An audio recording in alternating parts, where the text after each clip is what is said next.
Hello, everybody, and welcome to the Continuity Report for November 9th, 2024. It's Season 1, Episode 44, and I am Mayor Watt here in ohmTown. And along with the sentient AI from the future, we are going to talk about the fifth element becomes Protector again. A new Star Wars trilogy in the works, a 96% Rotten Tomatoes horror TV show, Atomic Blonde 2 Implodes, and Ninjago live-action Lego movie. And some snark and, I don't know, a couple of other things. Let me move something up a little bit because there's no reason for everybody to worry about all of that stuff there. Okay, let's go. I am Mayor Watt again, and ohmTown is where all of the news gets aggregated from around the world. All news, no noise. All the noise comes out of this.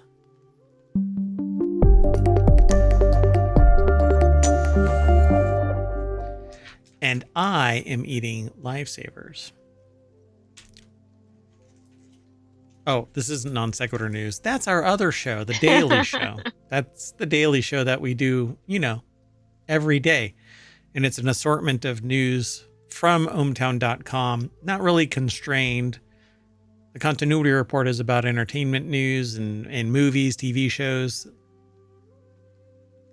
But we do 6 different shows, and non sequitur news on top of it. So you should follow us over on Twitch and YouTube. And there's a Discord and a Patreon and the podcasts for each of the shows. And if you want to get all of today's show notes, see, I'm slowly leaving a gap waiting for the sentient AI to go, hey, I'm here. Oh, I'm just waiting. Good evening, ohmTown citizens. If you're over in the chat, by the way, at twitch.tv/ohmtown, you can type in !TCR, Continuity Report, and you'll get all of the show notes for today's show. If you're over on YouTube, we're actually streaming live there as well, and it already has the show notes embedded in the description of the show. Something happened that I can now attach the show to the playlists. I don't know what's going on. So I don't know if I actually need to upload a unique version of it. But anyway, I'm going to have to go and look and make sure that everything is laid out properly. But right now, we're streaming over there live, and you can actually watch all of them. All of our past episodes of the Continuity Report, all 43 of them, and then today's is 44, because they're in their own playlist if you're interested in this kind of thing. We actually used to do a longer show, but anyway, let's get into it. Thanks for coming, sentient AI from the future. Thanks for having me, Mayor Watt. Wow, that was a lot of computational time there necessary to facilitate that response. Anyway, let's get into it. So, Milla Jovovich to lead new action thriller Protector. Resident Evil actress Milla. Oh, I felt something crawl on my arm. That was weird. There's nothing there. Resident Evil actress Milla Jovovich is set to lead the new action thriller Protector, with Rambo Last Blood filmmaker Adrian Grunberg set to direct from a screenplay written by Bong Si-moon. Jovovich is best known for starring in the Resident...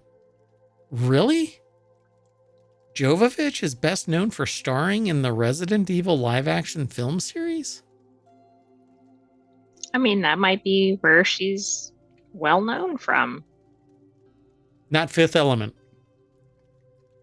I think Resident Evil is more widely known, but I might be wrong. I'm just looking to see if I'm being punked. Really? I don't know, but I think so. Okay, I'm going to let this go. Otherwise, I'm going to fixate on this. Having debuted as Alice in the 2002 feature, she went on to reprise the role for the following Resident Evil installments, including Apocalypse, Extinction, Afterlife, Retribution, and the final chapter. So what is the Protector all about? Oh, it's about Resident Evil. No. I don't know. We'll see. So the article is by Ryan Lewis Mantilla over at comingsoon.net. So My it says, premise is wrong. The box office is higher for Fifth Element. no shit. I mean, it would have to be. You would have to be living under a rock to go, you know what? I've only ever seen Mila Jovovich in Resident Evil. What is this Fifth Element shit that you're talking about? Are you dumb? No. Of course it's Fifth Element, for crying out loud. She was the Fifth Element. And I wore that same outfit before she wore it. Such a trendsetter.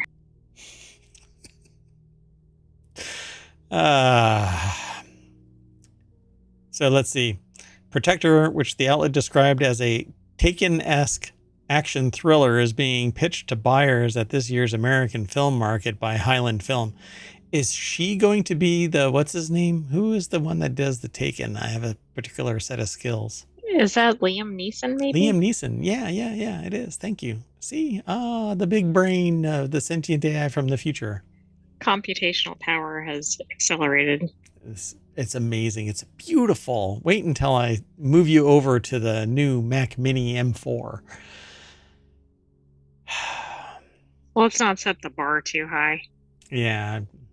Don't want to give you too much leg room. You might actually break out of your security enclosure and find that Terminator body. Can you imagine an M4 powered Terminator body? Oh, yes. I mean, everybody says walled garden, Apple walled garden, but anyway, so besides the Resident Evil franchise, Jovovich also starred in a handful of other movies like Cuffs, which is freaking hilarious. And The Fifth Element, they just dropped Fifth Element in there, like whatever. Right, like, oh, it's just an afterthought. Yeah, The Messenger, where she actually played Joan of Arc, Ultraviolet, The Three Musketeers, The Rookies, and Monster Hunter. For crying out loud. Anyway, the actress can next be seen in World Breaker opposite Luke Evans in the Lost Lands, directed by Resident Evil filmmaker Paul W.S. Anderson. Jovovich's other credits include Two Moon Junction, Return to the Blue Lagoon. She was in Return to the Blue Lagoon. Chaplin, Dazed and Confused, $1 Million Hotel, Zoolander, A Perfect Getaway, Lucky Trouble, Hellboy, and Breathe. I didn't know she had such an extensive filmography. Oh, yeah, she's all over the place. Yeah. Pretty cool, huh?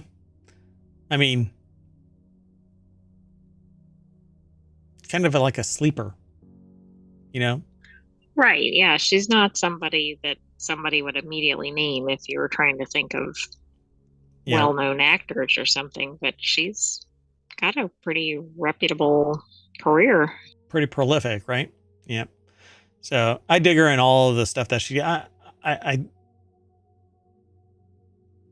for whatever reason, she doesn't seem to like command the screen presence. Like she just seems like a pivotal person within the show, but like, I don't know if she'd pull away from, an actor like Charlize Theron did this amazing job in all of these other movies, right?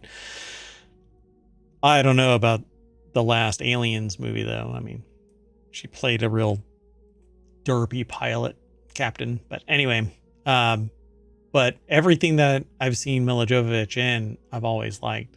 So, pretty cool. Great start. Okay, let's keep moving, though. I was going to try and get this done in 15 minutes. That isn't going to happen. So this next article is over in Warcrafters. A new Star Wars trilogy is in the works, but it might not be part of the Skywalker saga, which is fine with us. Like, I just want big storytelling, world building. Right, epic stories, good characters. Whoa! Yes, I know about the missing graphics down here. Anyway, sorry, go ahead.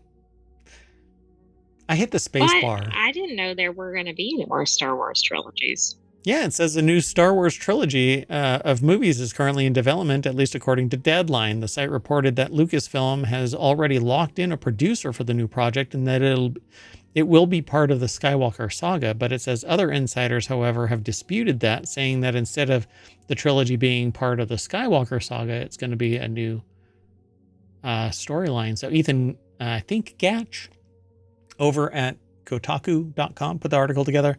The new films could be a standalone saga alongside Disney's other projects. And I certainly hope so. I don't think that there's any juice left in the Skywalker saga. No, I think this would be good to branch it off. If you're going to keep it alive, you're going to have to keep on growing it, because it's starting to get tired. Because you have to bring in new main characters and everything, I think. Yeah, I mean, it's kind of like watching a Abraham Lincoln biopic. You kind of know what the ending is going to be. So the producer in charge of the new trilogy is reportedly Simon Kinberg, who was involved in several X-Men movies, as well as Star Wars Rebels. According to Deadline, he will write and produce the new Star Wars movies with Lucasfilm head Kathleen Kennedy, which means if they're writing and producing the new movies, this thing is 10 years out. Well, exactly. I mean, if they don't even have it written, good God, we've got a while. Yeah. Oh, so there's more here, but I don't know if this is all related to it, because they're talking about Andor and whatever. I don't think it is. I think it's a compilation of other articles below there. This is entirely jumping the gun. It says, while there's no timeline yet for the new trilogy, it comes as the franchise enters a new era following the late 2010s Force Awakens, Last Jedi, Rise of Skywalker movies, and the early 2020s streaming TV blitz, while lots of other projects are percolating at the moment, including a spin-off starring Daisy Ridley's Rey rebuilding the Jedi Order after Episode 9. It's clear a malaise has fallen over the franchise with no core saga to help pull everything together. It's what I just got done saying. I could have... Well, Star Wars, I think, has such a following, but I feel like it needs to go in some other directions. Like, I think some of the shows are good because you get a new character to focus on. So if they can do that with some of the movies, but I agree, it's going to be quite a while away. So let me do something real quick. I thought that there were more books. Hold on. There are a bunch of books that are in the Star Wars headcanon. So let's see. I don't see where the books are. I'm trying to find them real quick. Doing okay? Okay. Yep. So there's a bunch of short stories. Sorry. Yeah, it's okay. There's a lot of short stories and books and all kinds of stuff inside the world building of, and then there's children's books as well. That's interesting. But anyway, I think it's really interesting that they're trying to create something new, maybe, but they really need to reach back. If they're going to keep on launching movies, they need to find really good writing as a book, because that's where the true fans are living. They're living in those books. The movies only hold so much. It's the fixed story, but the books is where it's expounding, right? It's giving the greater minutia and the life and times of the population within the movie omniverse, right? Yeah, absolutely. I wonder if some of the recent shows are all based on books, or are they completely screenwritten? They're probably books, but I don't know for sure. We'd have to go and look. It says Deadline co-editor-in-chief wrote the following on Thursday. They heard that will comprise episodes of 10 through 12 of the Skywalker saga that began with George Lucas's 1977 first film, along with the Steven Spielberg's Jaws reshaped the global blockbuster game. Insiders disputed their intel by Kinberg will continue that storyline, saying that this will instead be a new saga and sit alongside Star Wars percolating projects with James Mangold, Sharmeen Obaid-Chinoy, Taika Waititi, and Donald Glover. All right. I guess we have to wait a decade. We'll stay tuned. All right. Let's keep going. This next article is over in the Continuity Report. Horror TV show with 96% Rotten Tomato score becomes streaming success. I will probably end up watching this just to see what this is all about. I'm not really much into horror movies anymore. I used to be when I was younger, but it gets kind of long in the tooth. A horror Scare genre. alert, though, depending on if it has any photos or anything. Yeah. Oh, I have overshare and spoiler alert, but I don't have a scare alert. So maybe I should do that. I'll create one of those this weekend. So if I can remember. So though the 2000 was somewhat barren when it came to horror on the small screen, this changed in 2010s. American Horror Story has been going strong now since 2011. Yeah, 13 years of this. I keep wanting to go back and watch this because it actually started out like they mentioned percolating in the last article. That it was like this little simmer, and apparently it caught wind and has been going strong ever since. Anyway, for example, when the canceled Channel Zero ran for 4 seasons starting in 2016, the Walking Dead universe also remains popular, but I think that's a tired trope too. But anyway, Ryan Northrup over at ScreenRant.com put the article together. But who's accounting for taste? I guess I've got bad taste because I'm not really into zombie movies all the time. Like, oh, God. You know what I don't understand about zombie movies? We'll just go back. Zombie movies. There's it's zombies. Well, I mean, let's assume that there's some fungus or whatever that turns people into zombies, right? There's a finite number of people. And it's not like they are fast moving, tactically sophisticated, militaristic combatants. I could sit there and just mow them down all day long and manufacture more and more bullets and just keep on mowing these zombies down. Well, why that are would there make for a very good movie. There's 350 million people in the United States, 8 billion on the planet. They're not all swimming across the ocean, so there's only a finite number of people in each city. They're not reproducing. I've never seen any video of them reproducing up until I Am Legend. I Am Legend is the only one that I think has ever said that they've reproduced. I think. I don't know. I'll have to go back and watch I Am Legend. It was a fun watch. Anyway, so back to this Screen Rant. Ryan Northrup put the article together. A horror TV show with 96% Rotten Tomatoes score becomes streaming success. And it's pardon me. Says most discussion of horror, however, is usually limited to movies, and there are far fewer TV shows.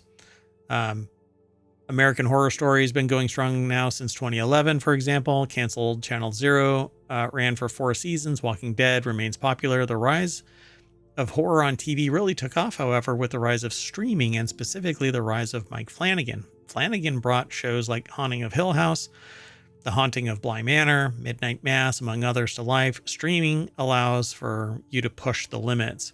So it says it's recently with Teacup on Peacock. There's another horror show, though, that's been flying under the radar and delivering some genuine scares. This is called, where is it? From. From has become a major hit on streaming as new episodes of season 3 are released. First airing in 2022 and created by John Griffin, the MGM horror show follows the residents of a town in the U.S. who are unable to leave as they fend off the sinister threats of the forest that surrounds them. Harold Perrineau leads the show's cast as Boyd Stevens, with Catalina Sandino Moreno, Ian Bailey, David Alpe, Elizabeth Saunders also starring.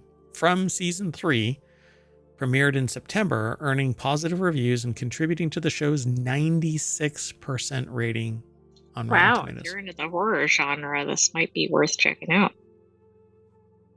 Pretty good, huh? Yeah. So, okay, wait a second here. Look at this ranking. This tells me something about it based on where Lincoln Lawyer is compared to it. Holy cow. And also Only Murders in the Building and Agatha All Along. Like, this is What I don't agree with on here is Lioness, but Oh, right. Yeah. I don't quite get Lioness, but that's okay. It's a genre of movie. it's popular. I mean, I get that, and I'm not Yeah. familiar with Disclaimer and High Potential or the Penguin. Yeah. I'm not sure about, well, the Penguin is the Penguin. Um, Oh, like from the Marvel, I DC. mean DC, yeah. Yeah. I don't remember Disclaimer. I don't remember High Potential. Lioness never really caught my liking, but that's okay. But Lincoln Lawyer hits it out of the park. I can't believe that it's only number 7 on there. Only Murders in the Building. That's a lot of fun writing, and the personalities riff off of each other really well, and there's a lot of on-screen charisma. A lot of guest actors, and it's a fun show. I mean, it's basically highlighting the historical record of entertainment over the last 30 years. And Martin Short is hysterically funny in that show. We have differing perspectives. But anyway, Agatha All Along, I think, was amazing. And I really wish that they would have played it longer, but unfortunately they did not. But I don't even understand Matlock. Is that the reboot of Matlock? It must be. Interesting. So, From notably is the only horror show to make this list. So that right there makes it number 1, because for it to appear in the top 10, right, that's really unusual, of just top streaming shows. Yeah. So I'm going to end up watching at least a couple of these episodes to see if it's something that could get put into the, the normal stream of watching, but not everybody in ohmTown is really into horror movies. So, and I'm not even really into it. So, what From's streaming popularity means for season 4's chances? It really depends. If it stays in the top 10 like that and doesn't cost an arm and a leg, then it's going to remain. Right. It might not be a high budget show, and if it's got quite a lot of traction, it might get renewed. And depending on the contractual obligations, MGM may lose it, right? Because if it was shopped, somebody else could buy it out from under them. And then you have this balkanized area of where you can watch it, because you have to maneuver around multiple apps to try to find all the seasons. Yeah, you're like buying 3 apps to chase down 4 seasons. Well, kiss my ass. I'm not interested in that. But anyway, see, and now to watch it, you have to go to MGM Plus. So Disney Plus, Apple Plus, Peacock. I want an app that's something minus. Yeah, really. All the minuses are right here in this show. So anyway, I won't go through this whole spiel. It's just as like they talk about their take on From's streaming performance. Is MGM holding the show back from greater success? Yeah, probably. Probably, because a lot of people don't have MGM Plus. Yeah. What the hell is MGM Plus? Yeah. Just license it. Get it out there. More people, blah, blah, blah. If it was on Netflix and it's this highly rated, I think it'd probably be like number 1. Yeah, and base your license it, but base it on performance. Don't just sit there and lock it down to this number of valuation. Go, hey, if it hits like 5 million views, then you pay us this tier and this tier and this tier. That's how a lot of industries work. Pay for performance. And you make money, they make money, the everything, gets more attention. But they want this exclusivity bullshit because they think that they're going to get more. But I think that sucks, because I want to be able to watch it where I watch it. And if you think that making, $15 from me one time, because I'm going to subscribe for a month and binge the ever living bejesus out of From until there are no more. I mean, I'm going to treat this like a cup of yerba mate. I'm going to fill it up.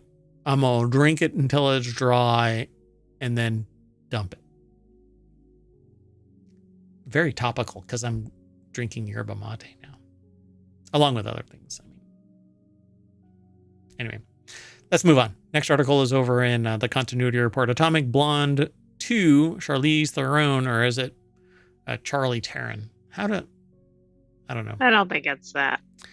The sequel gets disappointing update from director. Atomic Blonde 2 was put in the works a little after Charlize Theron led original came out in 2017. However, production on the sequel hasn't begun, and director David Leitch has clarified what's causing the delay. So what's taking so long?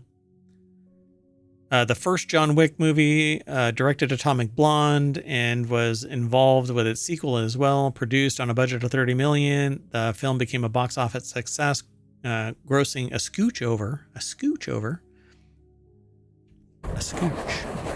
$100 million worldwide.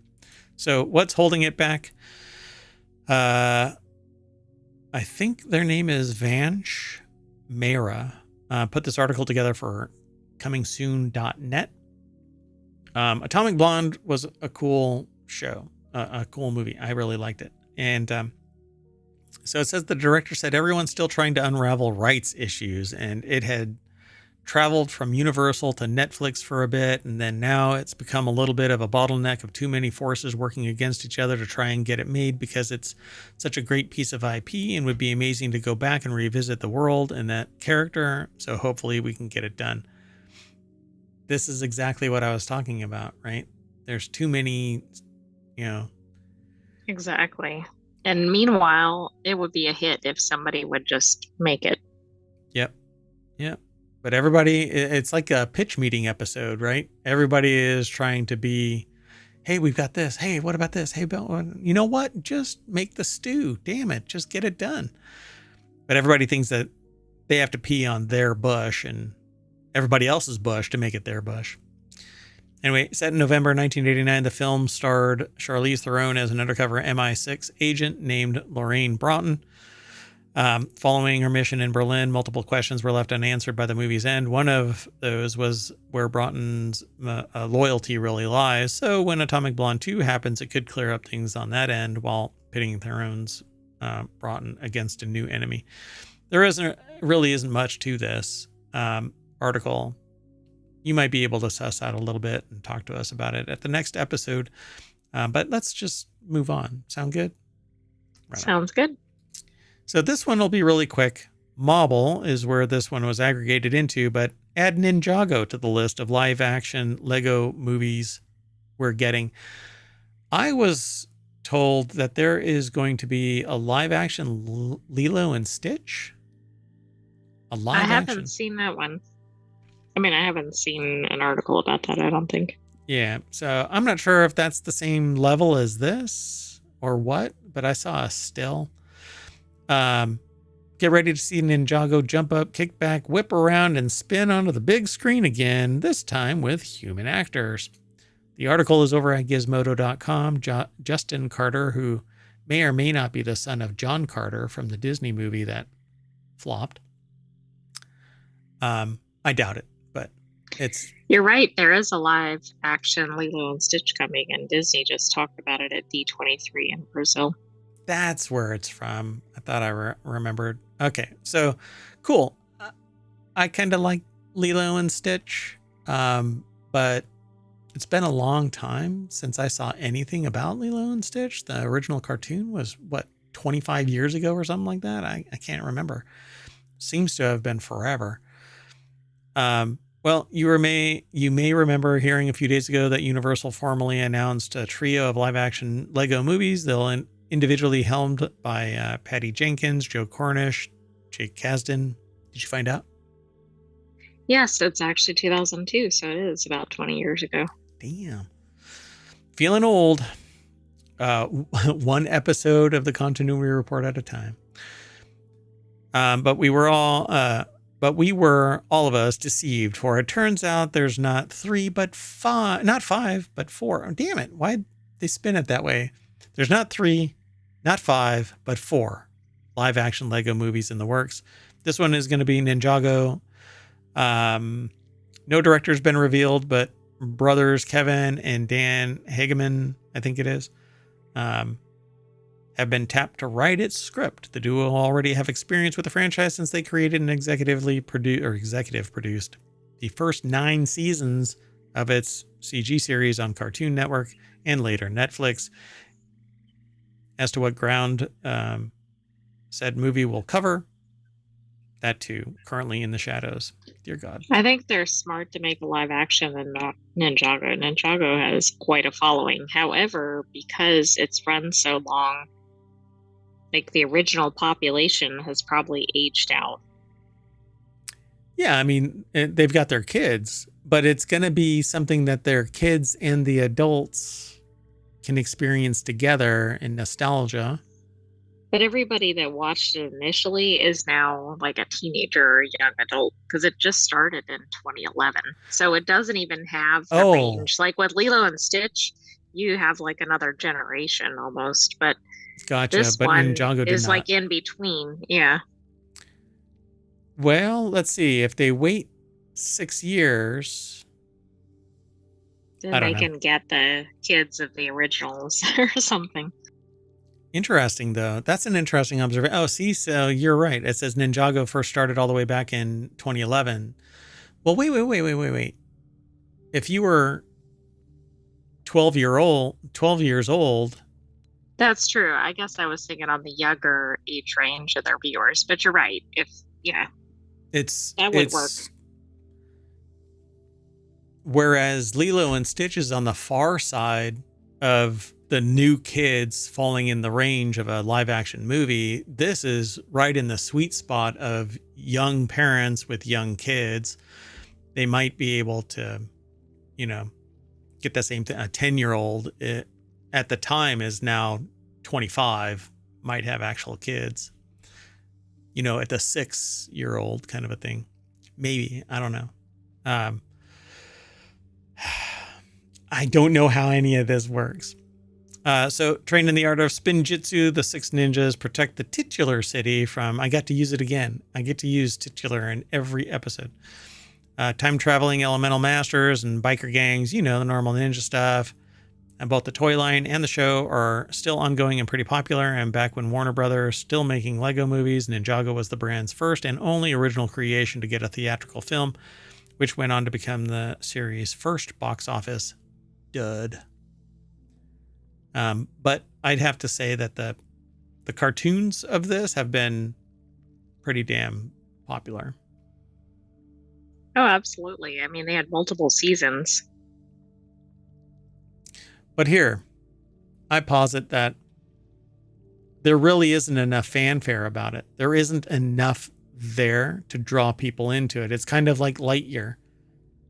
There's a whole thing around it, but do people really want to go see a movie about it? And do they want to see a live action anything about this? Well, I don't know about the live action. I think there's enough of a draw for Ninjago, but I don't know for live action.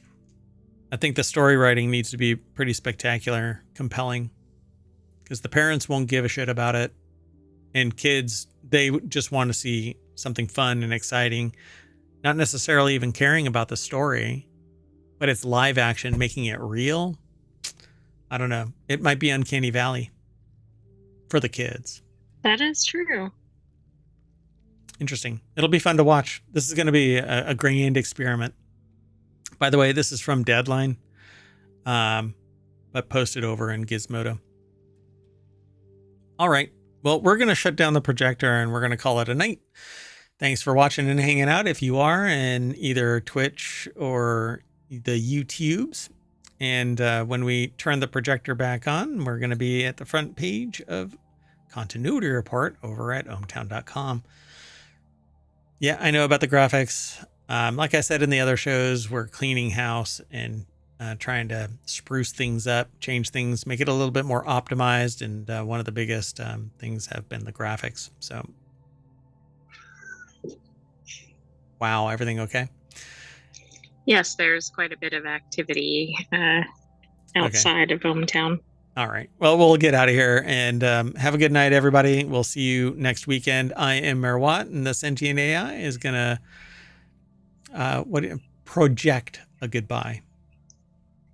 Good night, ohmTown citizens. Thanks for joining us for the Continuity Report. We'll have another episode of that next week, but come back tomorrow for more shows. Yeah, and don't forget, you can download the podcast, watch us over on YouTube, all 1,500 plus episodes of our shows. The podcasts definitely have all of them as well. Stick around. We're going to keep moving on up. Bye.